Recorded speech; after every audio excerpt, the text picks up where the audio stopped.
जब मैं 15 साल का था ना, तो मैंने अपने आसपास के लोगों पर बहुत सारे टेस्ट किए, देखने के लिए कि लोग सोचते कैसा हैं, लोगों की थिंकिंग क्या है, टेस्ट करता था मैं। एक दिन अपनी बायो के टीचर के पास जाकर बोलता हूँ, सर सर क्या आप मुझे अमीर बनना सिखा सकते हो? वो बोले नहीं, ये मेरा काम नहीं है। तो मैंने बोला क्या है आपका काम? वो बोले मेरा काम है तुम्हें ग्रेजुएट बनाना, ताकि तुम्हें एक अच्छी नौकरी मिले। फिर मैंने पलट के सवाल किया, लेकिन सर अगर मुझे नौकरी ना करनी हो तो? वो पूछे क्या मतलब है तुम्हारा? मेरा मतलब मैं किसी के लिए काम नहीं करना चाहता, किसी का वर्कर नहीं बनना चाहता, ताकि मेरे जो सपने हैं मेरी सैलरी से तय हों। वो बोले बकवास मत करो, गलत सपने देख रहे हो, लेजी अमीरों की जिंदगी चाहते हो, जाओ जाके पढ़ाई करो, अच्छी नौकरी मिलेगी तभी जाके अमीर बनोगे, जाओ मैडा काटो अपना जाके। वो ऐसे में टेस्ट करता था अपने आसपास के लोगों की कि इनकी थिंकिंग क्या है। और दोस्तों ये जो एजुकेशन होती है, एजुकेशन ये 3 टाइप की होती है, मैं कई बार आपको बता चुकी हूँ। पहली एजुकेशन होती है एकेडमिक, जो स्कूल्स में मिलती है, बेसिक एजुकेशन जिसको हम बोलते हैं, जो हम बच्चों को स्कूल्स में लेने के लिए भेजते हैं, जिसकी बहुत ज़्यादा ज़रूरत है, उसके बिना इंसान बेकार है। लेकिन पर्सनली मैं आपको बताती हूँ कि मैं इसमें से भी कुछ खास अच्छी नहीं थी, इसमें भी कुछ खास अच्छी नहीं थी, क्योंकि ना तो मैं पढ़ने में अच्छी थी। एक बुक को अगर मैं पढ़ने बैठती हूँ तो धीरे धीरे पढ़ती हूँ, इतना धीरे पढ़ती हूँ कि एक बुक को 2 से 3 बार पढ़ती हूँ, तब जाकर वो बुक मेरे को समझ में आती है। झूठ क्यों बोलूँ भाई, ना ही मैं लिखने में अच्छी हूँ, लेकिन फिर भी लिखती जाती हूँ। अब थोड़ा सब्जेक्ट से हटकर मैं बता दूँ कि पिछली बुक में मैंने बताया था रिच डैड और पुअर डैड में मैं इतना अच्छा राइटर नहीं हूँ, लेकिन फिर भी ये मेरी किस्मत ही समझ लो कि मेरी बुक्स 6 बुक्स न्यूयॉर्क टाइम की बेस्ट सेलर की लिस्ट में रही। मैं एजुकेशन की बात कर रही थी, ये फर्स्ट टाइप की एजुकेशन होती है, जो बेसिक एजुकेशन होती है, जो स्कूल्स में आपको मिलती है, एकेडमिक। दूसरी टाइप की एजुकेशन होती है प्रोफेशनल एजुकेशन, जो आपको स्कूल पास करने के बाद में मिलती है कि आप किस प्रोफेशन में जाओगे, जो आपको बताती है कि आपको कौन सा प्रोफेशन पकड़ना चाहिए, कि उस प्रोफेशन में आपको कैसे काम करना चाहिए। जैसे डॉक्टर, वकील, अकाउंटेंट, ये सब प्रोफेशनल काम होते हैं। एक प्रोफेशन में जाना, बेनिफिट क्या है इसका? इसमें कुछ प्रोफेशन ऐसे होते हैं, ऐसी एजुकेशन लेने के बाद में कुछ प्रोफेशन ऐसे होते हैं, जैसे कि डॉक्टर, ये आदमी कहीं भी जाए वहाँ पे कमा के खा सकता है, क्योंकि लोग बीमार हर जगह होते हैं। और इसलिए आज के टाइम पर सब जगह पर ऐसी ही एजुकेशन मिल रही है कि आप एक प्रोफेशन को पकड़ो और उसी में जाकर कुछ बन जाओ। लेकिन इसमें प्रॉब्लम ये है कि अगर मैं डॉक्टर बनना चाहता हूँ तो मुझे ये डायरेक्टली डॉक्टर नहीं बनने देंगे, ये तय होगा। मेरा पहला स्टेप वाली जो एजुकेशन थी एकेडमिक, अगर उसमें मैं अच्छा नहीं था तो ये आगे मुझे इस प्रोफेशन को पकड़ने देंगे नहीं। और अगर पकड़ भी लेता हूँ इस प्रोफेशन को तो ये लोग सोचेंगे कि मैं लायक डॉक्टर नहीं बनूं। इसलिए मैं जाकर शिप ऑफिसर बन गया। भाई कुछ तो करना था। फिर उसके बाद मुझे वियतनाम भेज दिया गया फ्लाइट वगैरह चलाने के लिए, जहां से आने के बाद मुझे 2 प्रोफेशन ऑफर हुए, पहला शिप ऑफिसर का और दूसरा फ्लाइट ऑफिसर का। मैंने इन दोनों को ही नहीं लिया, बदकिस्मती से या खुशकिस्मती से, जो आप कह लो। वो आगे आपको समझ में आएगा कि मुझे 2 प्रोफेशन ऑफर हुए थे, लेकिन मैं क्यों नहीं गया इन प्रोफेशन के अंदर, क्योंकि मैं तीसरी टाइप की एजुकेशन के बारे में बताने जा रहा हूँ आपको। तीसरी टाइप की एजुकेशन होती है फाइनेंशियल एजुकेशन। ये आपको किसी भी कॉलेज, स्कूल या किसी भी सेक्शन संस्थान में आपको नहीं मिलेगी।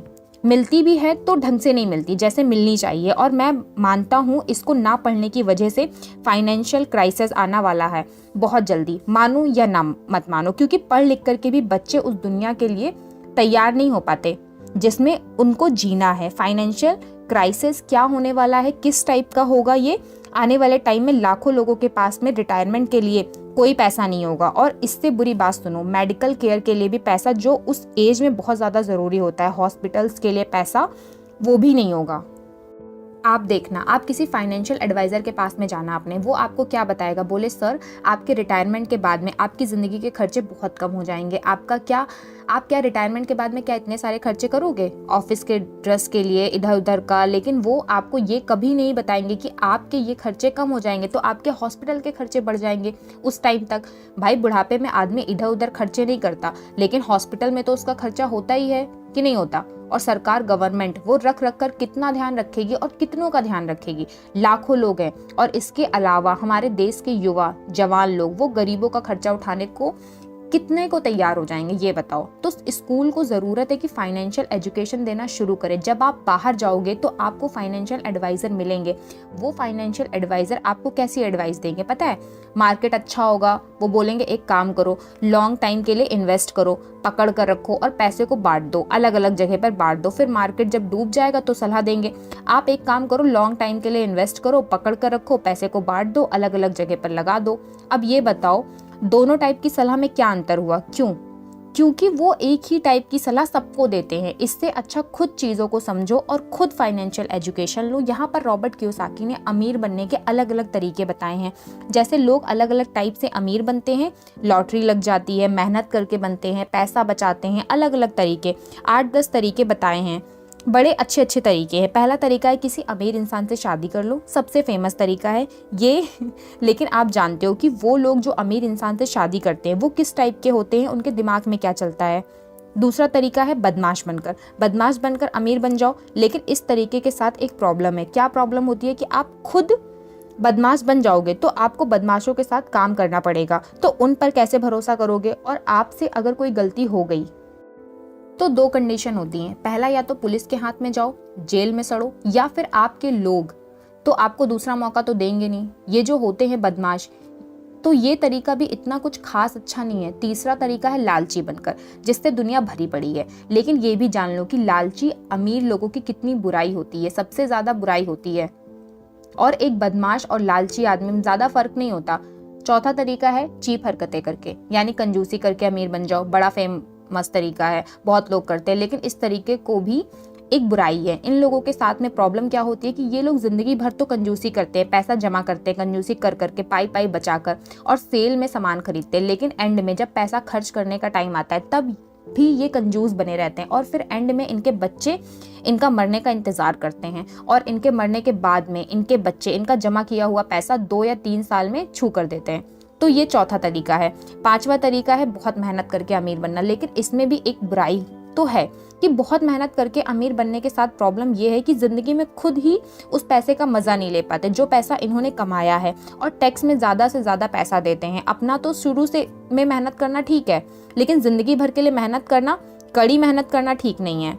छठा तरीका है गौर से सुनना। बहुत ज्यादा स्मार्ट, स्किलफुल, अट्रैक्टिव होकर के भी ये सब क्वालिटीज होने के बाद आप पैसे वाले बन सकते हो। जैसे कि मैं एक गोल्फर को जानता था, जिंदगी लगा दी उसने अपनी स्किल निखारने में, टैलेंट को बढ़ावा देने में। क्योंकि टैलेंट जो होता है ना, उसमें आप अमीर बन सकते हो। लेकिन सिर्फ टैलेंट होना काफ़ी नहीं है।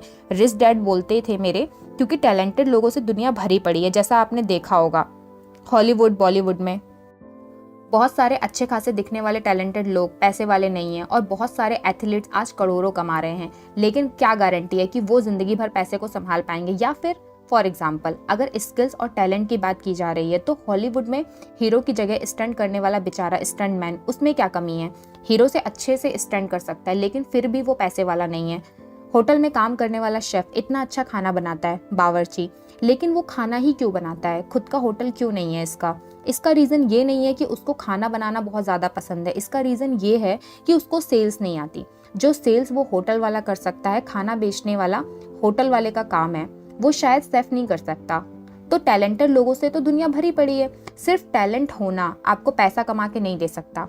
सातवां तरीका है किस्मत के सहारे अमीर बनना। जैसे लॉटरी लगना, रेस के घोड़ों पर पैसा लगाना, कसीनो और दूसरे जुआ में पैसा लगाना। लेकिन इस तरीके के साथ तो प्रॉब्लम ही प्रॉब्लम है। आपने देखा होगा कि कई सारे लोग जो कसीनो में जुआ खेलते हैं, और वो जुआ खेलते हुए उनके दिमाग में एक बात नहीं आती कि इस जुए में जीतने के चांस 1% है और हारने के 99% है। तो हमारे चांस 99% हैं कि हम हार जाएं, और अगर बाई चांस जीत भी जाते हैं तो एक सर्वे बताता है कि जीते हुए ज़्यादातर लोग पैसा जीतने के बाद में जल्दी कंगाल हो जाते हैं, क्योंकि वो पैसे को संभाल नहीं पाते।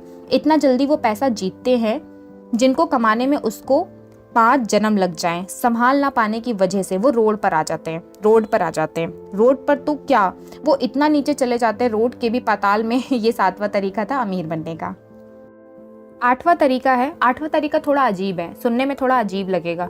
20 साल की उम्र तक हम सबको पता चल जाता है कि हमारे बाप की प्रॉपर्टी में हमको क्या क्या मिलने वाला है।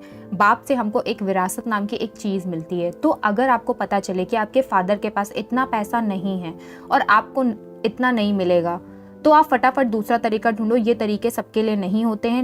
नवा तरीका है इन्वेस्टमेंट करके अमीर बनना। अब इसके लिए लोग बोलते हैं कि पैसा हाथ में होना चाहिए। पैसा तो ठीक है, लेकिन इसके लिए एक एजुकेशन भी होनी चाहिए, फाइनेंशियल एजुकेशन जिसको हम बोलते हैं, वो भी बहुत ज़रूरी है इन्वेस्टमेंट के लिए। ऐसे जाकर इन्वेस्ट नहीं कर सकते।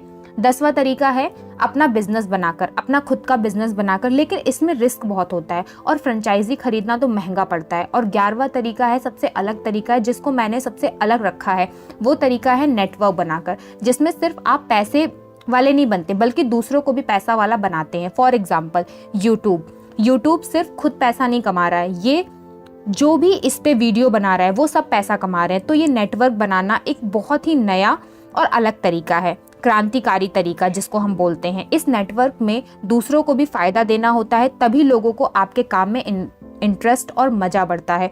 जैसे हेनरी फोर्ड, उन्होंने कारों को सबके लिए अवेलेबल कर दिया था, सिर्फ अमीरों के लिए नहीं बल्कि हर क्लास के आदमी के लिए। हर क्लास के आदमी के बजट में कार आ सके। और इसके अलावा वो सिर्फ अपने कस्टमर को फैसिलिटी नहीं देते थे बल्कि अपने वर्कर्स को भी सबसे ज़्यादा सैलरी देते थे। तो सबको खुश रखा था, सबको जोश आ गया, इसलिए वो पैसे वाले बनते गए। यहाँ तक कि वो अपने वर्कर्स को अपने प्रॉफिट में पार्टनर्स भी बना लेते थे। वो अपने कस्टमर, अपने वर्कर्स सबकी परवाह करते थे, तभी उनका नेटवर्क स्ट्रांग हुआ। उसके अलावा एक खास बात उनकी कि वो अपने दिमाग में कबाड़ भरकर नहीं रखते थे, जो आज भरकर लोग रखते हैं। अपने दिमाग को सोचने के लिए फ्री रखते थे। वो ऐसा मानते थे कि ओरिजिनल सोचना बहुत मुश्किल काम होता है, अपना ओरिजिनल सोचना बहुत ही मुश्किल काम होता है, तभी सबसे कम लोग ये काम करते हैं। जबकि चीज़ें याद रखना बहुत ही आसान काम होता है, इसलिए ज़्यादातर लोग चीज़ें याद रखते हैं। वो चीज़ों को याद नहीं रखते थे, वो ओरिजिनल सोचते थे, अपने दिमाग को मौका देते थे सोचने का। अब यहाँ इस चैप्टर को खत्म करते करते रॉबर्ट कियोसाकी बोलते हैं कि हाँ, नेटवर्क वाले काम में कुछ फ्रॉड लोग भी हैं, लेकिन इसका मतलब ये नहीं कि ये काम भी बुरा है। थोड़ा सोच समझ के फैसला लेना। इस वीडियो में बस इतना ही, बाकी का नेक्स्ट वीडियो में।